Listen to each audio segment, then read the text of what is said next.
اللہ تعالیٰ نے قرآن کریم میں ارشاد فرمایا وما اصابکم من مصیبہ فبما کسبت ایدیکم ویعفو عن کثیر، اور تم کو جو بھی مصیبت پہنچتی ہے وہ تمہارے اپنے ہاتھوں کے کرتوتوں کا نتیجہ ہے، اور بہت سی باتوں کو تو اللہ تعالیٰ معاف فرما دیتا ہے۔ اب امام بخاری صحیح بخاری کے اندر ام المومنین عائشہ صدیقہ رضی اللہ تعالی عنہا سے روایت کرتے ہیں، وہ فرماتی ہیں کہ نبی کریم صلی اللہ علیہ وسلم نے فرمایا مسلمان پر جو بھی مصیبت آتی ہے اللہ تعالیٰ اس مصیبت کو اس کے گناہوں کا کفارہ بنا دیتا ہے، حتیٰ کہ اسے کانٹا بھی چبھے تو اللہ تعالیٰ اس کانٹے کے چبھن کے بدلے بھی اس کے گناہوں کو معاف فرماتا ہے۔ اور حضرت ابو سعید خدری اور حضرت ابو ہریرہ رضی اللہ تعالی عنہما بیان کرتے ہیں کہ رسول اللہ صلی اللہ علیہ وسلم نے فرمایا مسلمان کو جو بھی مصیبت پہنچتی ہے، اب تھوڑا سا آپ غور کریں گے، توجہ کے ساتھ سنیں گے تو آپ کو پتہ چلے گا کہ اللہ تعالیٰ کی ذات ہم پر کتنی مہربان ہے۔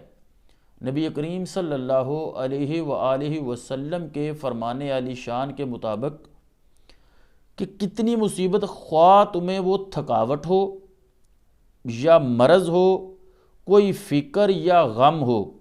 یا اذیت ہو، پریشانی ہو، حتیٰ کہ تمہیں کوئی کانٹا بھی چبھ جائے، اتنی بھی تکلیف ہو جائے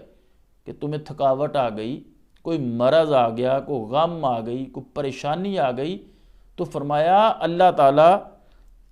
اس کے صدقے، اس کے عوض گناہوں کو مٹا دیتا ہے۔ اور حضرت امام احمد بن حنبل رضی اللہ تعالی عنہ فرماتے ہیں کہ حضرت علی رضی اللہ تعالی عنہ نے کہا کہ کیا میں تمہیں اس آیت کی خبر نہ دوں جو اللہ کی کتاب میں سب سے زیادہ افضل ہے؟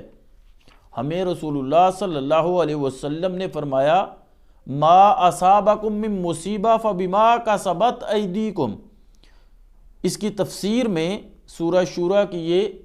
30 نمبر آیت ہے۔ فرمایا نبی کریم صلی اللہ علیہ وآلہ وسلم نے کہ اے علی، تم پر جو بھی بیماری آتی ہے یا کوئی سزا ملتی ہے یا دنیا میں کوئی مصیبت آتی ہے تو وہ تمہارے ہاتھوں کے کرتوتوں کی وجہ سے، یعنی نامہ اعمال کی وجہ سے ہوتی ہے، اور اللہ تعالیٰ بہت کریم ہے کہ وہ دوبارہ آخرت میں اس کی سزا دے، اور اللہ تعالیٰ جس گناہ کو دنیا میں معاف فرما دے تو اللہ تعالیٰ اس سے بہت زیادہ حلیم ہے کہ وہ معاف کرنے کے بعد دوبارہ سزا دے۔ یعنی اگر اس دنیا میں ہمیں کوئی مصیبت، پریشانی، کوئی آفت آ گئی تو اللہ تعالیٰ اس کے بدلے ہمارے گناہ معاف فرما دے گا۔ اب اس گناہ کو جو دنیا میں معاف ہو گیا، اب اللہ کی رحمت سے ہم بروز قیامت اس گناہ کی سزا سے محفوظ رہیں گے۔ اور ایک حدیث پاک میں ام المومنین عائشہ صدیقہ رضی اللہ تعالی عنہا بیان کرتی ہیں کہ رسول اللہ صلی اللہ علیہ وسلم نے فرمایا جب بندے کے گناہ زیادہ ہوں اور اس کے ایسے اعمال نہ ہوں جن سے اس کے گناہوں کا کفارہ ہو سکے۔ اب بڑی باریک بات ہے اگر سمجھ جائیں، یعنی اب بندے کے گناہ زیادہ ہو گئے، عمل وہ اچھے کر نہیں رہا، اللہ تعالیٰ تو بندے سے بڑی محبت فرماتا ہے، تو اللہ تعالیٰ کرتا کیا ہے،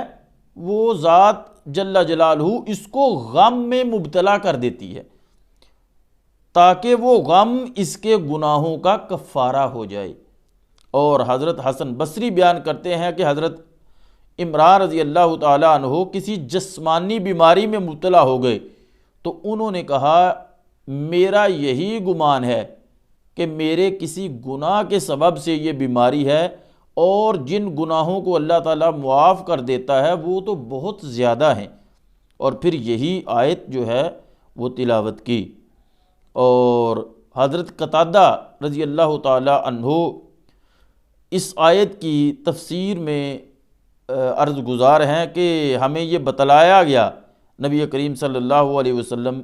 کی طرف سے کہ اس آیت کی تفسیر یہ ہے کہ ابن آدم کو جب بھی کسی لکڑی سے خراش آ جائے یا اس کا قدم پھسلے یا اس کو کوئی پریشانی ہو تو اس کے کسی گناہ کے سبب سے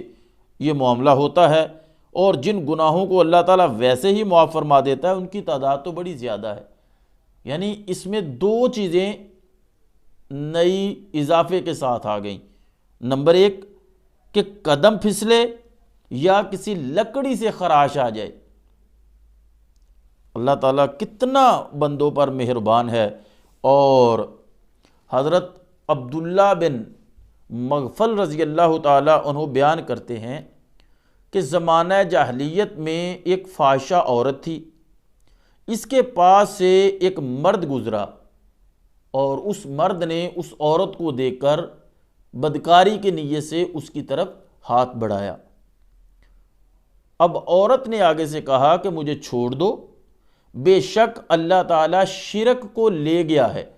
اور اسلام کو لے آیا ہے۔ اس شخص نے اس عورت کو چھوڑ دیا اور پیٹھ موڑ کر چل دیا، لیکن جب وہ چل رہا تھا تو مڑ کر پیچھے اس عورت کو دیکھ رہا تھا۔ چلتا آگے کو تھا، دیکھ پیچھے رہا تھا، تو چلتے چلتے اس کا چہرہ جو ہے وہ دیوار کے ساتھ ٹکرا گیا، کیونکہ اس کی توجہ پیچھے کی طرف تھی اور وہ چل آگے رہا تھا۔ پھر اس نے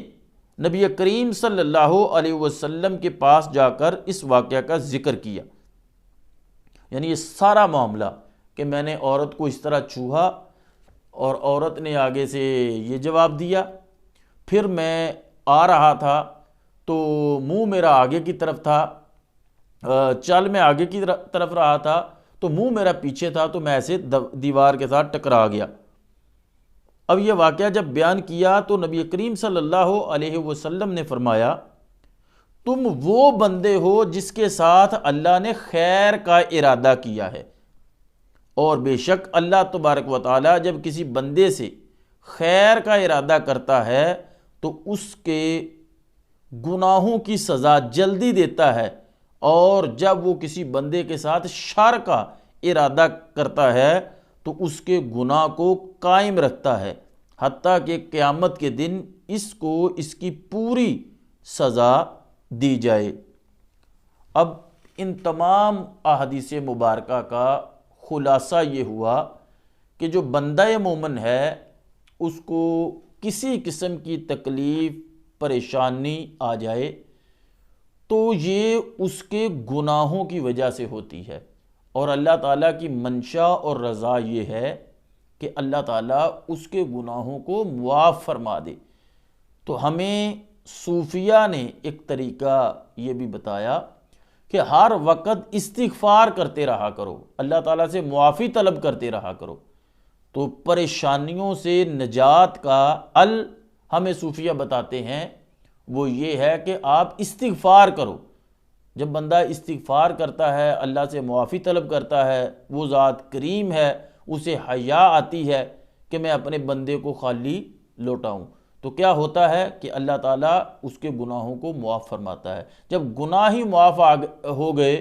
تو پھر اس گناہ کی وجہ سے نہ کوئی مصیبت آئے گی، نہ پریشانی آئے گی، نہ تھکاوٹ ہوگی، نہ کوئی مرض آئے گا، نہ بیماری آئے گی۔ تو اللہ تعالیٰ ہمیں ہر وقت اپنی بارگاہ میں پکی سچی توبہ یعنی توبۃ النصوح جو ہے وہ کرنے کی توفیق عطا فرمائے۔ آمین بجاہ النبی الامین صلی اللہ علیہ وآلہ وسلم۔